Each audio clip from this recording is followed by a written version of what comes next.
is so amazing. Amen? Amen. Because you choose to be here. And I'm glad to see you this morning po. No, masaya po ako na makita ang bawat isa. Are you happy today? Amen. Amen. Sige po, huwag po tayo mahiya. Let's give God offering to the Lord. Hallelujah. You know, when I came in the church this morning, I was so blessed because when I entered the hall after the elevator, I saw the ushering ministry smiling at me. And Lord, we are so blessed to have them. And then when we start, our moderator greet us. And then after we enjoy the presence of the Lord through praise and worship. Did you enjoy also the presence of the Lord? Amen. Did you encounter God? Amen. And then, Sister Cathy also gives something new this morning, right? Maybe you didn't enjoy the avocado because only Ate Michelle enjoyed the avocado. But next time, Sister Cathy will bring more. Okay? So, huwag po kayong magselo. Sister Cathy will bring more next time. And all of you will taste the avocado. Correct, Sis Cathy? Amen. Hallelujah. Amen. Sige po. So before we start, can you just tap the shoulder of your brothers and sisters, then the person next to you, and just tell them, I want you to tell them with feelings, ha? With feelings po. Wait lang po, hindi pa po. Not only tap. Excited. Amen. This is the instruction. Tap your neighbors and then tell this with them with feelings. I love you with the love of the Lord.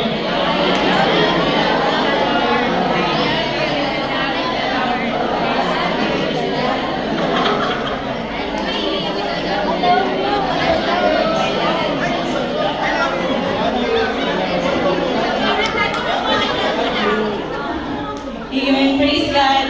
You know, it's really satisfying when someone told you that they love you.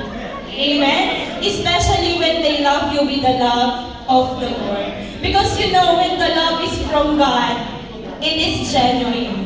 Amen. So this morning po, can we open our Bible in 1 John chapter 2, verse 20, chapter 3, verse 23? Can we all read together? And this is His command, to believe in the name of His Son, Jesus Christ, and to love one another as He commanded us. Let us bow our head and let us pray. Hallelujah, Jesus. We worship you and we glorify you this morning. Thank you for everything that you've done, Panginoon. Thank you for the spiritual food, Panginoon, that you are able to give to your servant, Panginoon, and to all, to everyone who's here this morning, Panginoon. Maraming salamat po, Panginoon, sapagkat never mo kaming pinagkulang pagdating sa pagkain spiritual, Panginoon. Lord, we pray, Panginoon, that may this message be a timely message for each and everyone who need this message this morning, Panginoon. I believe, Father God, that you are the one who will speak to us, Panginoon. Lord, I pray, Panginoon, hallelujah, na itago mo lamang ako sa iyong likuran, Panginoon. It's always more of you, Lord God, and less of me, Father God. Lord, I pray na ang makita nila, Panginoon, not my weakness, Lord God, but the strength, Panginoon, that you gave me this morning, Panginoon, to preach and to teach your word to your people. Thank you, Father God. Speak to your people, Panginoon, in your very special way. Hallelujah. Salamat po. This is our prayer in Jesus' mighty name. Amen. Amen. So, let me start this preaching po with a question. I just want to ask a question, or maybe we can say, a survey. Amen? So I will ask you some question and you will just raise up your hands if this is the kind of person that, if you are this kind of person. Amen? So the question is for general, not only for opposite sex, no? It can be for your friends, for your family, for your sister, for your neighbor, for your enemies. Amen? Nakuha niyo po ba? Kung kayo po yung tao na to, you just raise your hands. Amen? So who among here easily fall in love? Yung mga mabilis magmahal. Who is among here that easily to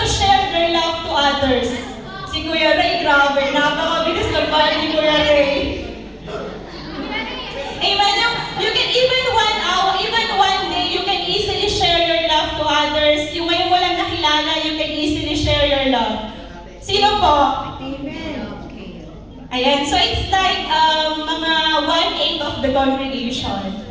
And who among here is, when it comes to love, you have a hard time to share your love to others. Yung you have the wall na hindi ka basta-basta nagbibigay ng pagmamahal. Sino po dito yon? Ate Joy, ikaw lang! Amen, sino? I want you to be honest. Amen? Yung may wall po, yung it's hard for you to show love to others. Ayan, so mga 1/16 po ng congregation. So siguro ito na yung karamihan, ano po? Who among here is using the mirroring method? You know the mirroring method? This is the method where you are just waiting. You are just a responder. If someone gives you love, then you give love. If someone will care for you, then you will care for them. Yung nag-aantay ka lang, hindi ikaw yung nauna, kundi gusto mo, ang mamahalin mo lang is yung mga nagmamahal lang sa'yo. Kung ano yung ginawa sa'yo, yun din yung gagawin mo sa kanila. Sino po dito yon? But how about others? Amen. Yung mga hindi po nagtaas ng kamay. Gusto ko po kayong tanungin, how you show your love to others?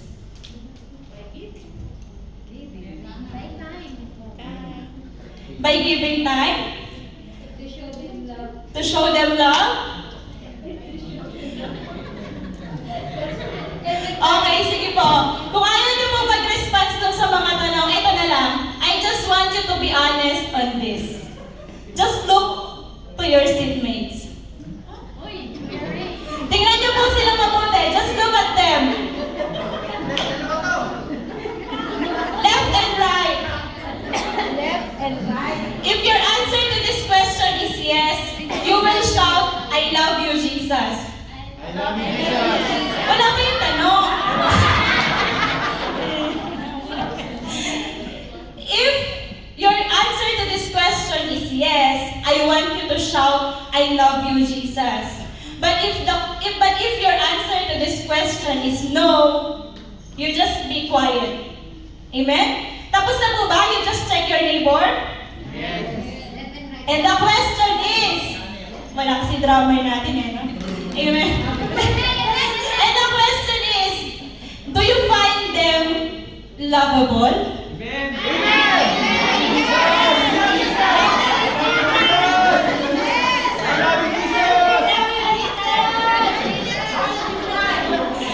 Amen, praise God.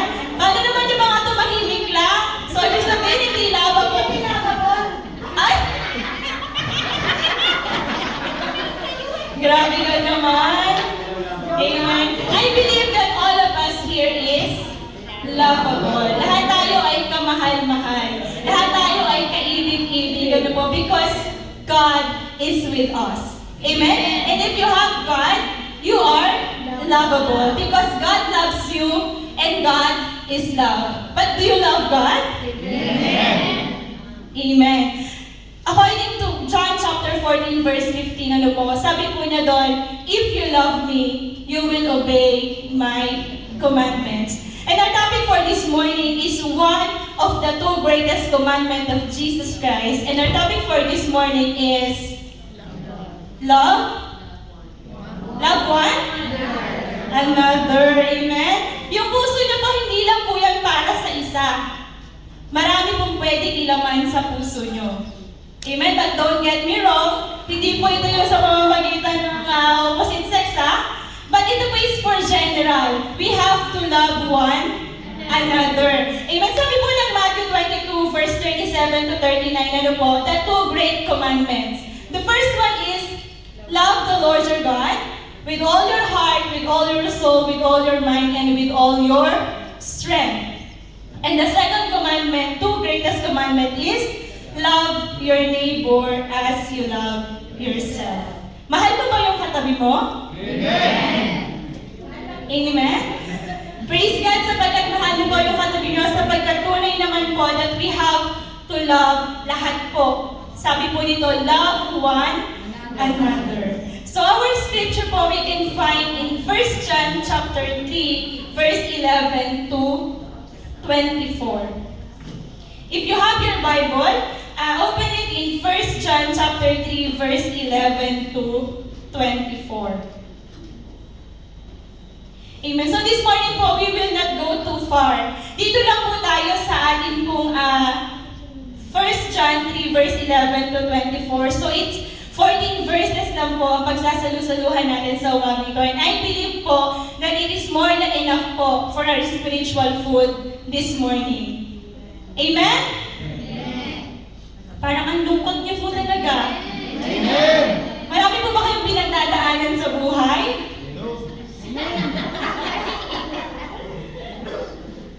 Amen. Nawa po ang pagmamahal ng Diyos at ang pagmamahal ng katabi niyo sa inyo is maging enough para maging masaya po kayo sa umagang ito.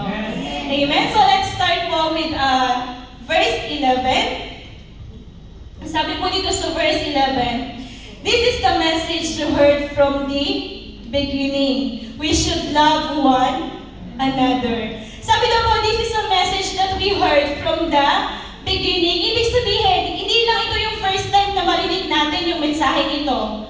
Narinig niyo na po ba yung utos ng Panginoon na love one another? Amen. Or ngayon pa lang? Amen?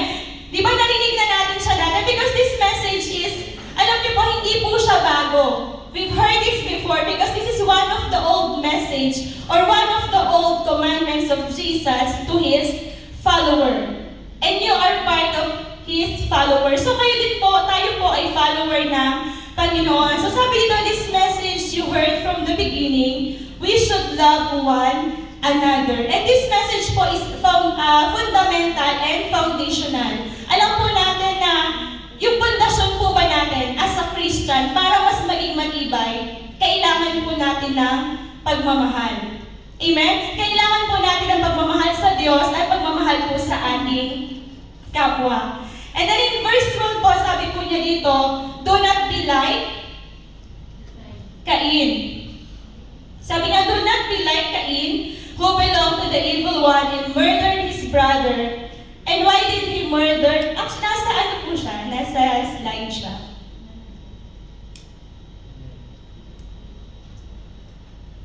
Nababasa niyo po ba? Amen. Sige po, doon na lang sa malinaw. So, do not be like Cain, sabi po dito. Pa-NIV na lang po. Para sa tayo ng reference. Amen. Sabi po dito, do not be like Cain. Sino po dito nakakakilala kay Cain? Amen. Hindi po ito yung yung kakain na. Amen. Si Cain po is the son of Adam and Eve. Siya po ay kapatid ni Abel. Amen. Sabi po dito, do not be like Cain. So bakit po wag daw tayong maging katulad ni Cain? Ano po ba yung ginawa ni Cain? He killed Abel. Di ba po, he's the first murderer recorded in the Bible. Do not be like Cain, who belonged to the evil one and murdered his brother. And why did he murder him? Because his own actions were evil and his brothers were righteous. Do not be surprised, my brothers, if the world hates you. So we know the backstory of Cain and Abel. Amen? They are the sons of Adam and Eve. And they both offer to God, they both worship to God. But what's the difference between the two? When they offer to the Lord, God gives favor to the offering of Abel, but didn't give favor to the offering of Cain. And that, ano po yung nangyari nung hindi po nagustuhan ng Panginoon yung offering ni Cain? Si Cain po, nagalit kay Abel. Amen? Would you imagine, wala namang ginagawa si Abel na masama. Parehas na, kumbaga, they are fair. They both give offering to the Lord. But ano po yung nangyari? Bakit si Cain nagalit siya kay Abel? Kasi hindi po tinanggap yung offering niya. Pero kasalanan po ba yun ni Abel? Yeah, because the Lord looks for the heart, and Cain is made his burden heart. Amen. Salamat po sa response. Ano? Hindi naman po siya kasalanan ni Abel kasi it's not Abel who prepared the offering, it's the Lord. Di ba po, hindi po siya nagustuhan ng Panginoon. But you know, what's the good thing with Abel? He did not say anything. But with Cain po, di ba, nagalit siya. Sige po, buksan po natin dito sa Genesis chapter 4, verse 6 to 7. So we can really understand the situation. Ano po yung sinabi ng Panginoon kay Cain? Ano po? Sabi po dito sa Genesis chapter 4, verse 6 to 7. Dito po makikita natin yung sinabi po ng Panginoon kay Cain. Then the Lord said to Cain, "Why are you angry? Why your face downcast?" Ano po ba sa Tagalog yung downcast? Nakasimangot? Parang hindi maipinta? Parang yung mukha ng katabi mo ngayon. Oo nga. Amen. Hallelujah. Amen. Then the Lord said to Cain, "Why are you angry? Bakit ka nagagalit? Why is your face downcast? Bakit hindi maipinta yung pagmumukha mo?" Amen. Kasi totoo po na kapag nagagalit ka, pumapangit ka. Amen? If you are angry, you look ugly. So bakit tayo magagalit pa? Nakakapangit pala ang pagiging angry. Amen? Sabi dito ng Panginoon, "Why your face downcast? If you do what is right, will you not be accepted? But if you do not do what is right, sin is crouching at your door. It desires to have you, but you must master it." So kung tama naman yung ginawa ni Abel, kung tama naman yung ginawa ni Cain, bakit siya kailangang magalit? Di ba po, sabi po ng Panginoon, hindi ka dapat magalit kasi kung wala naman po tayong maling ginagawa, hindi naman po tayo dapat magalit. Pero ano po yung makikita natin in this scenario, na Cain choose to hate than to love. Because sometimes I remember what Auntie Cheryl told us in the testimony, na parang minsan sila pa yung nagbababa sa atin. Did you experience yung crab mentality? Yes. Amen? Ano po ba yung crab mentality? When someone is getting high up, kapag may isang punto na itataas, hinihila po nila pababa. Amen? They are too busy for the blessings of others that they forget to be good in themselves. Amen? Ito po yung nangyari kay Cain at kay Abel. Amen? Kaya po sabi ng Panginoon, do not be like Cain. Because instead of being focused on himself, he just focused on the achievement of Abel. Pwede naman siya mag-offer ulit, di ba? The next day, the next week. Pero instead of doing, yung parang i-improve pa yung mga pwede niyang i-offer, ano po yung ginawa niya? Mas tinarget niya po yung kapatid niya. And he chose hate over love. And yun po yung sabi ng Panginoon sa atin, do not be like Cain. So if you're in a situation where you got angry, what you will choose? To show love or to show hate? Di ba mahirap magmahal kung galit ka, di ba po? But that's the commandment of the Lord. We have to love one another. Mahirap, opo. Mahirap siya talaga. But we have to love one another.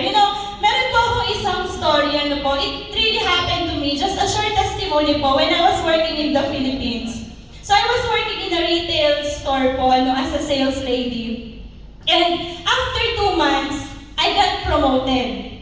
Amen? Sobrang bilis lang. And yung mga katrabaho ko po doon, parang, "Uy, ang bilis mo namang na-promote," ganyan. And then, there is a supervisor po, or parang second to the manager, doon sa store po na yon. And yun pong pangalawa sa pinakamataas na yon is kapatid po ng may-ari. Kapatid po ng asawa ng may-ari.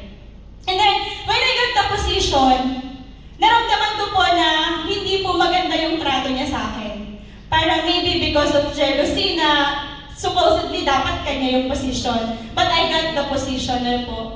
But you know, that time, I don't know what happened to me also. I pray to the Lord that, Lord, I know that He don't like me. I know that maybe He's thinking that this position is not belong to me. It must be to Him. So I pray to the Lord that, Lord, help me to see what's good in Him.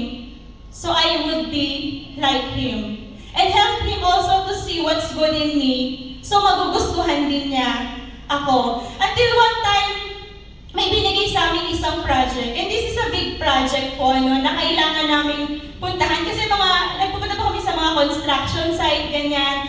So kailangan po namin makuha yung bidding nung part na yon, nung company na yon. And kami po yung ginawang magka-partner. So, I was scared kasi ang hirap maging ka-partner ng tao hindi ka gusto. Alam mo, hindi ka gusto at alam mo, hindi kayo magkasundo. And then that time came and I'm always praying to the Lord na that's my prayer, Lord, help me to see the good in Him and help Him to see the good in me. And you know po, before matapos yung project, naging maayos po kami. And until now, we became a good friend. Sometimes po, in a situation, you just have to choose. It's either to hate or to love. And let's always choose love. Amen? Listen, church. Bakit po natin kailangan i-choose yung pag-ibig? Makinig po kayo, because every time that we choose love, we choose God. Because God is love. Amen? And every time that we choose hate, we choose evil. Because hate is for evil. Sabi po dito kanina, di ba po, na do not be like Cain who belong to the evil one. So kung papagalit na po kayo, alalahanin nyo lang po, hindi ako dapat maging katulad ni Cain. Yung ano ka na, yung ano mo yung nasa punto ka na ng peak ng galit mo, no, I will not be like Cain. Amen? Kaya po ba yun? Amen. Can we do that? Amen. Even you're in the peak of your angriness. Anger. Amen? Don't be like Cain, because we have to love one another and we have to choose to love than to hate. Sabi po dito sa verse 14, ituloy po natin. We know that we have passed from death to life because we love our brothers. Anyone who does not love remains in death. Sino po dito yung hindi pa nagmamahal? Wala na, no? Lahat tayo nagmamahal. Anyone who hates his brother is, ano daw po? A murderer. Dito na po tayo sa verse 15. Anyone who hates his brother is a murderer. Sige nga po, sabihin nga po, basahin nga po natin to. Anyone who hates his brother is a murderer.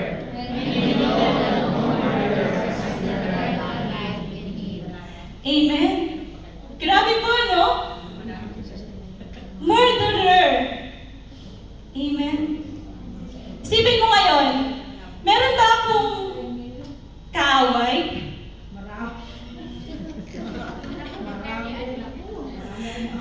Amen? Marami po kayong kaaway, but the Bible is telling us that anyone who hates his brother is a murderer. So how can we become a murderer? Bakit pa tayo nagiging murderer? Because if we fail to show kindness, if we fail to show love to other people, ano po, we are killing our spouses, we are killing our brothers and sisters, we are killing our friends, we are killing others by not giving them the love that we have to give to them. Amen? Because that's the commandments of the Lord. And basahin din po natin yung Matthew chapter 5 verse 22.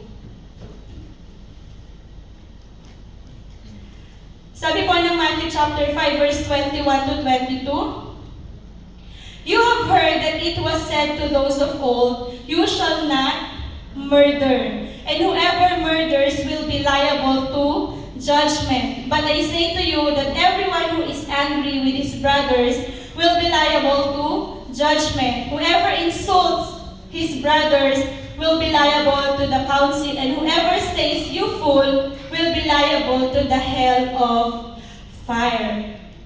Amen? So yun po yung sinasabi na hindi tayo dapat nagagalit. Amen? Magalit ka man, pero dapat hindi ka magkakasala. Amen? Hindi natin maaalis yung galit eh. Pero kailangan kahit magalit ka yung hindi ka magkakasala. Pastor, paano yun? Ano yung pastor na nahihirap na ako? Paano po ba magalit na hindi nagkakasala? Nanggigigil? Amen? Yung fruit of the Holy Spirit talaga kailangan po natin mai-apply. Even Jesus, nagalit din po siya. Pero hindi po siya nagkasala. Always choose to love than to hate. Sabi ko nga po, every time that we choose love, we choose God. But every time we choose hate, we choose evil. So, the choice is yours. Nasa inyo po ang pagpili. And then, sige po, ituloy po natin ang pagbasa. Verse 16, this is how we know what love is. Jesus Christ laid down His life for us, and we ought to lay down our lives for our possessions and we lay down our lives for our brothers. So dito po makikita natin yung sacrifice. Amen? Jesus sacrificed for us. Paulit-ulit po ito na Jesus died on the cross, Jesus saved us. Paulit-ulit po, palagi natin naririnig. But that's the reality. Amen? And if God is always reminding us that He sacrificed for us. So let's sacrifice also for others by giving our love to them. Amen? Kahit na napakahirap mahalin, piliin pa rin po natin magmahal. Now, verse 17, dear children, if anyone has material possessions and sees his brother in need, but has no pity on him, how can the love of God be in him? Did you experience that you are in need financially and you ask for your brothers and you know that this brothers is able to help you but he didn't? Naranasan niyo na po ba yun? Ano po yung naramdaman niyo? Di ba masakit? Kasi parang you trust him eh. The reason why lumapit ka sa kanya because you trust him and then hindi ka niya tinulungan. Sa tingin niyo po ba na-show yung love ng Lord? Di ba po hindi? Kasi He is able. Unless He is not able. Kumbaga parang wala din siya.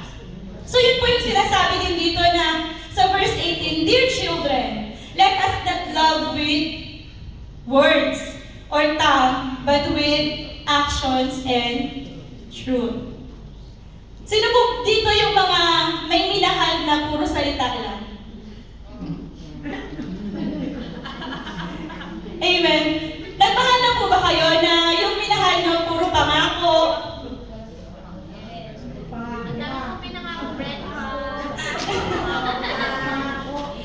Amen. Sabi po dito, let us not love with words or tongue, but with actions and in truth.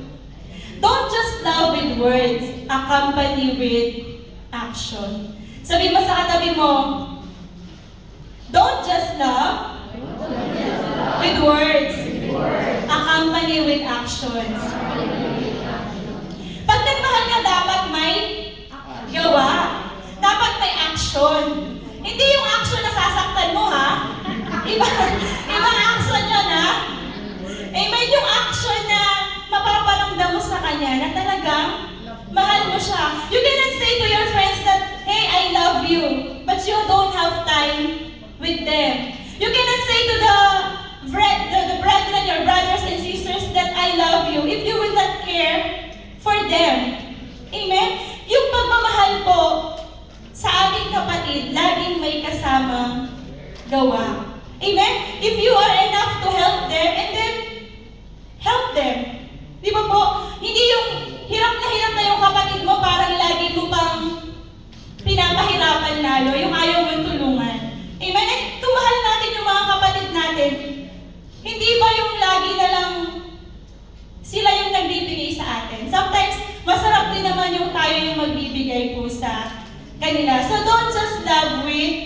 words, accompany it with action. Kasi minsan mas madami yung words. Amen? Lalo na pag nakatalikod. Ano? Pag nakatalikod, pinag-uusapan na pala. Is that how you share your love to others? Di ba po hindi? Pero minsan kapag kayo in a circle of friends, pag wala yung isa, siya ang topic. Pag may absent na isa, siya yung topic. Siya yung pinag-uusapan. Sabi mo sa katabi mo, hindi ako yun. It's not me. It's not me, it's you. Amen.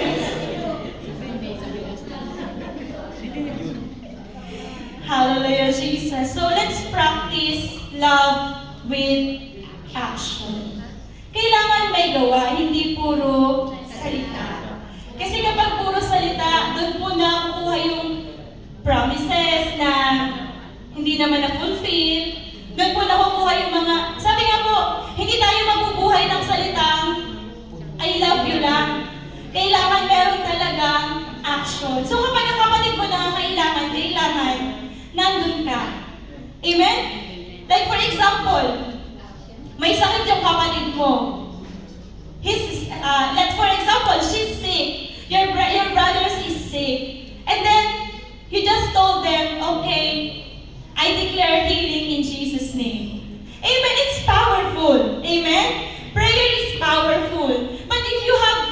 But if you are able to come in the hospital, visit them, it will be more able. Di ba po, mas mararamdaman ng kapatid mo na mahal mo siya kapag ka nag-e-effort ka para sa kanya.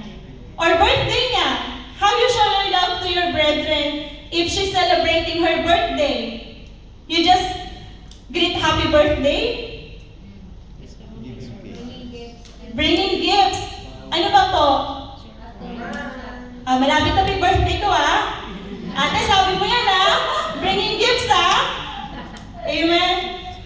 There are many ways to show your love to your brethren. There are so many ways. Hindi lamang sa pamamagitan ng salita. Pero wag naman puro gawa. Baka naman mamaya kulang na sa salita. So, together, magkasama po sila. Don't just love with words, accompany with action. Sabi po ng verse 19, this then is how we know that we belong to the truth and how we set our hearts at rest in His presence. Whenever our hearts condemn us, for God is greater than our hearts and He knows everything. So kapag tayo po ay sumusunod sa utos ng Panginoon that we have to love one another, meron po tayong peace sa harapan ng Panginoon. Kasi di ba po, the more na dumadami yung hatred natin sa puso, the more na lumiliit yung space ng peace. Amen? But the more na dumadami yung love sa puso mo, the more na nakukover niya yung hate na meron ka. And mapapansin mo, parang hindi na ikaw yung dating Rosita na magagalitin. Ibang-iba ka na ngayon. Amen? Di ba hindi na ikaw yung dating si Tessa na sobrang magagalitin din. Ibang-iba ka na ngayon. Amen? Because of love. Amen? Yung love po, kailangan merong application. Amen? And God is love, and we must love God, and we must love others. Sabi po ng verse 21, sige po, dire-diretso tayo. Dear friends, if our hearts do not condemn us, we have confidence before God and receive from Him anything we ask because we obey His commands and do what pleases Him. So ano po yung commands ng Panginoon?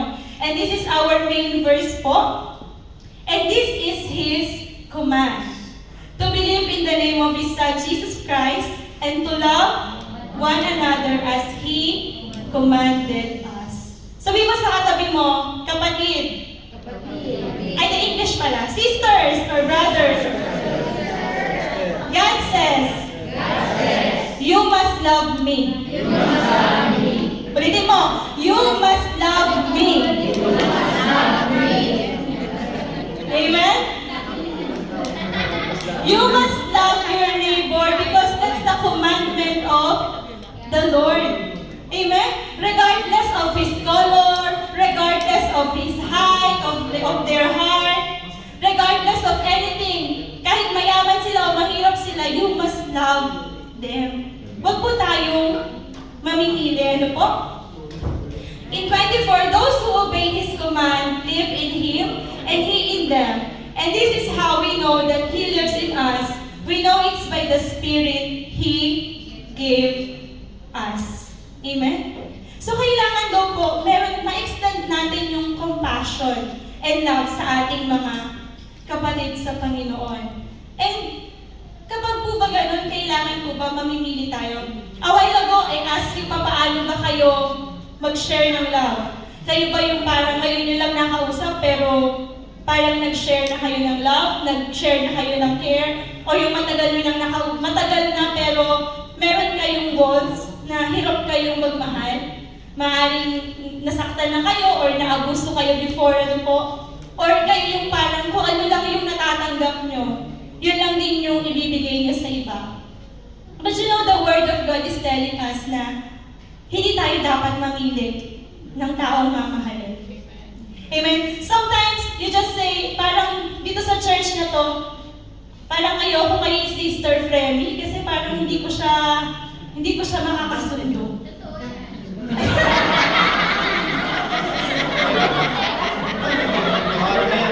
Uy, grabe ka naman, Nikki. Amen? Ay, baka sabihin mo, ayoko dyan kay Sister Pam kasi hindi naman ako pinapansin niyan. Totoo din yun. O ayoko kay Nanay Jerry, feeling ko hindi kami magiging close kasi hindi naman nagsasalita si Nanay Jerry. Totoo din yun. Ay, parang ayoko din kay Nanay Rosita kasi parang masyado naman maingay.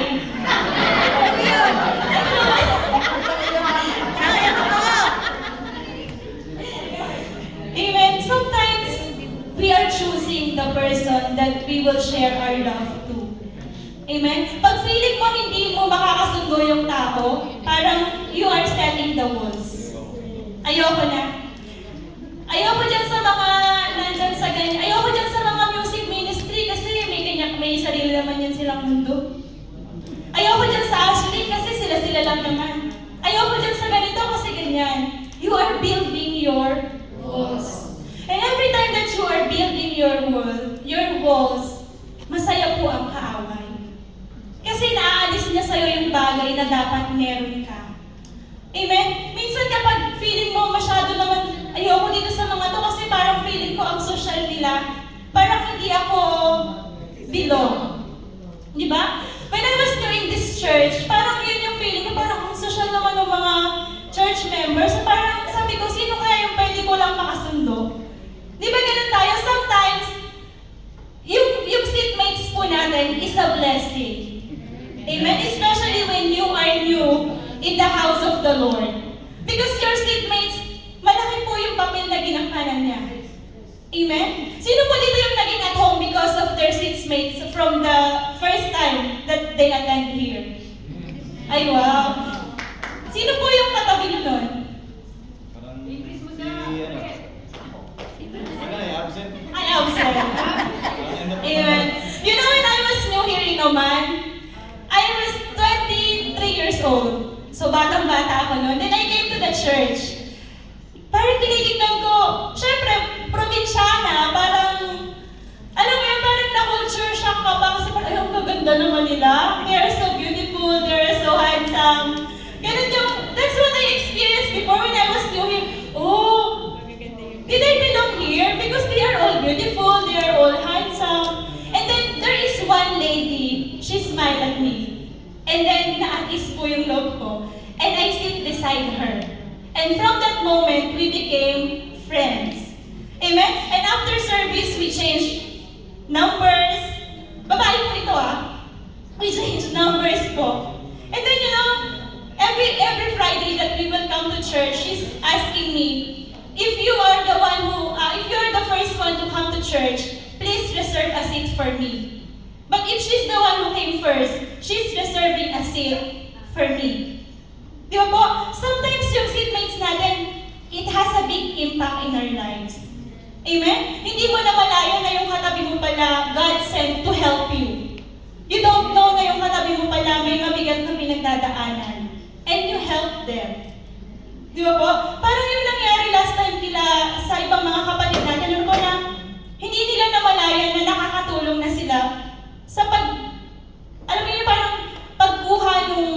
information about dun sa katabi nila. So, if your seatmates now is new, mamaya po, not now, but ask them, be friends with them, and show the love God to them. Amen?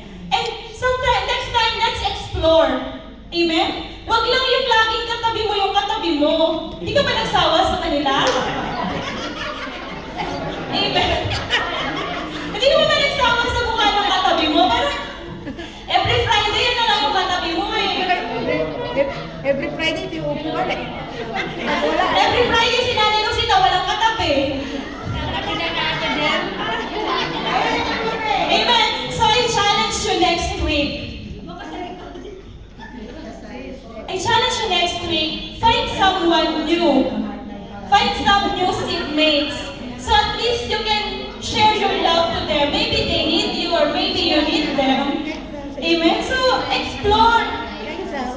Amen? Marami pa po tayong pwedeng pagbahaginan ng salita ng Panginoon. Amen. So, nakuha niyo po, huwag po tayong mamimili ng mamahalin. Nakatabi.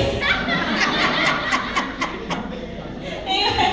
Huwag po tayong mamimili ng mamahalin. Because you know, nung tinawag po kayo ng Panginoon and you came into this church, the Lord, hindi niya tinignan kung ano yung meron ka. But He welcome you open arms.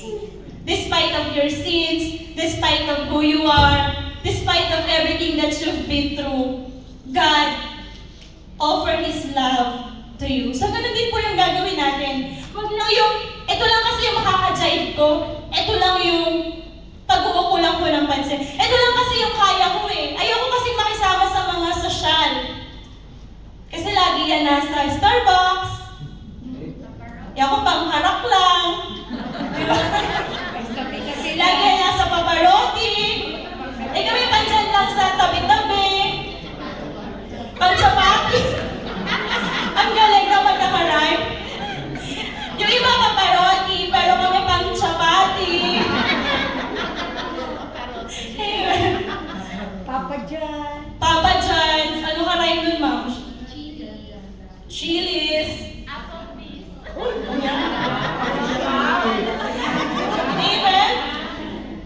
Let's give our love to each and everyone because we cannot say that we love God if we don't love others. We cannot say that we love God if you hate your brothers and sisters. You cannot say that you love God if you don't care for others. Amen? Because loving God is loving His creations. Amen? Alam niyo po, kapag kayo po ay nag-asawa, if you got married, you will not only love the person that you marry, but you have to love also the family. Amen? Pero sasabihin mo, hindi. Only the husband, only the person that I marry because kami lang naman yung magsasama. Kami, ang mahalaga, magkasundo kami. Mahalaga, nagmamahalan kami.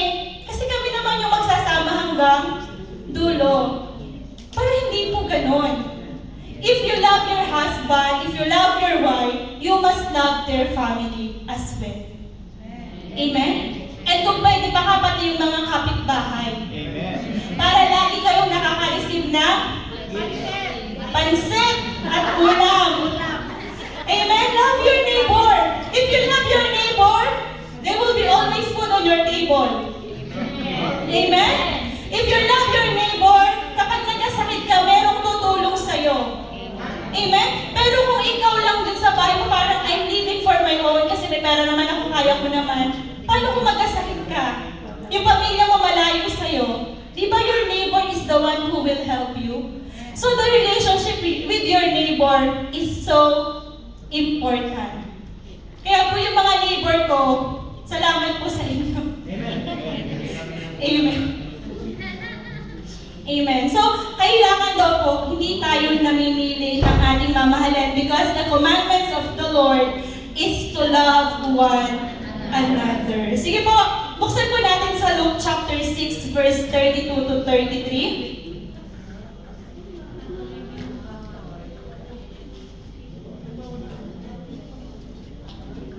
Amen.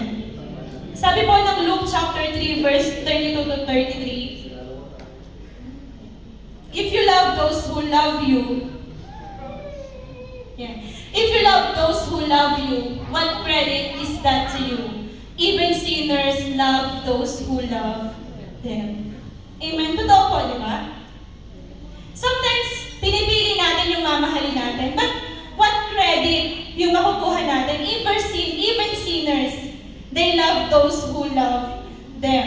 And if you do good to those who are good to you, what credit is that to you? Even sinners do that. Sometimes ayaw mo na gumawa ng mabuti sa kapwa mo kasi feeling mo hindi naman nababalik yung kabutihang ginawa mo sa kanila. Parang lagi na lang ako na lang lagi yung nagbibigay, ako na lang lagi yung nagpaparaya, ako na lang lagi yung nagbibigay ng mga bagay. Tapos sila parang wala lang, tanggap lang ng tanggap, ang sarap ng buhay, tapos sila pa yung mas makikita mo sa labas. Amen? Pero kung magmamahal daw po tayo ng mga tao na kaya lang tayong mahalin pabalik, parang what credit, what blessing can we have on that? At if you will do good to other people na kaya lang gumawa ng mabuti sa atin, ano yung babalik nun sa atin? Amen? Minsan po kapag may taong nangungutang sa inyo, at kapag sinajudge niyo po yung tao na yon, makakabayad kaya to o hindi? Makakabayad kaya to pag pinautang ko? Amen? Nangutang ng 100 riyals, and then you told to yourself, feeling ko hindi siya makakabayad. Sige, 20 na lang papahiram ko para magbayad man siya o hindi. Okay na. Amen? Ganun po ba kayo? Bibigyan na lang. Bibigay na lang, wow. That's biblical, no? Kung yung kapatid mo hindi kaya magbayad, ibigay mo na lang. Amen? Pero minsan po, kailangan talaga sacrifice eh. Kahit alam mo na hindi niya kayang magbayad, it's because you love God. You will sacrifice. Magiging madali lang sa'yo ang magbigay.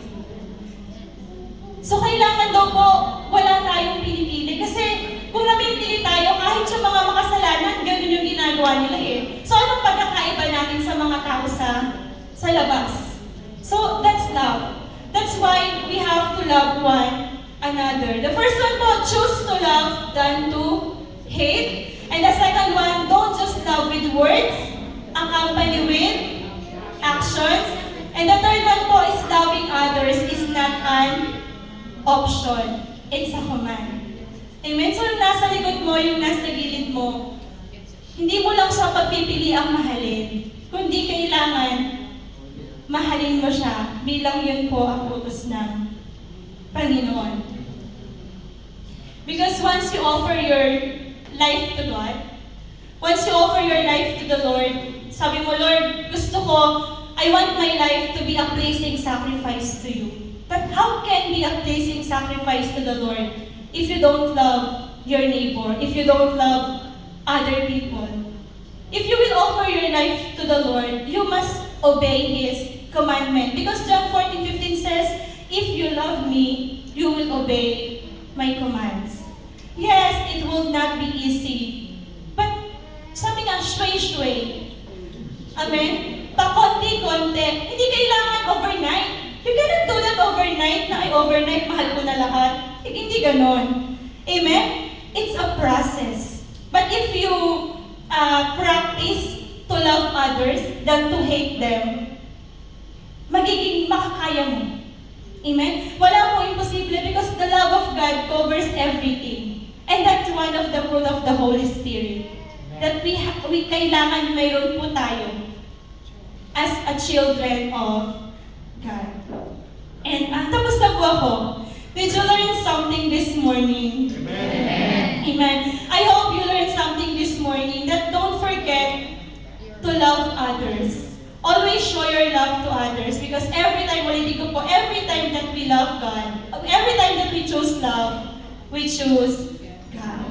So yun po yung kailangan natin gawin. And sabi po sa ating conclusion, you are called to love God and to show His love to others. Yan po yung pagkatawag sa atin ng Panginoon. Hindi ka lang pinaupo ng Lord sa harapan para sumayaw, para kumanta. Hindi ka lang pinaupo ng Panginoon at dinala dito para sa walang bagay.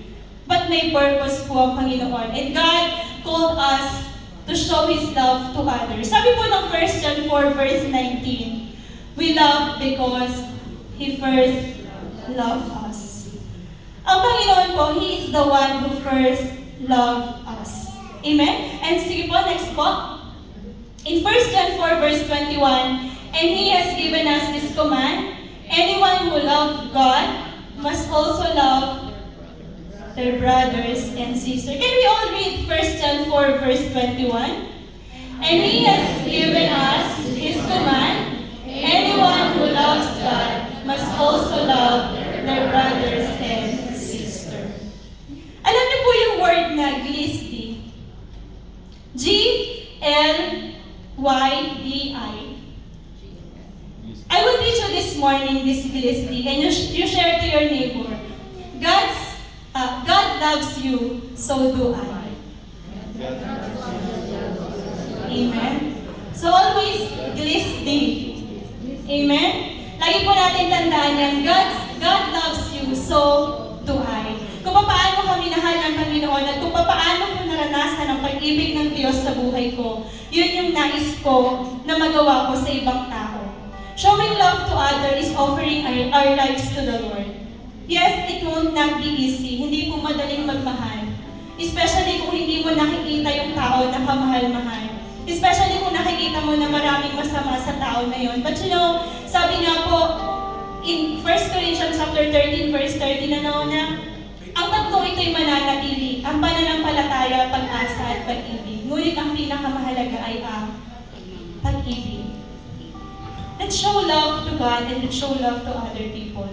Mahirap man po sa umpisa, but I believe na it's a process. Unti-unti po natin matututunan. Unti-unti po natin mararanasan. Huwag po tayong masyadong magpadala sa galit, emosyon, but patuloy na piliin ang pag-ibig. Amen? Tayo pong lahat ay tumayo.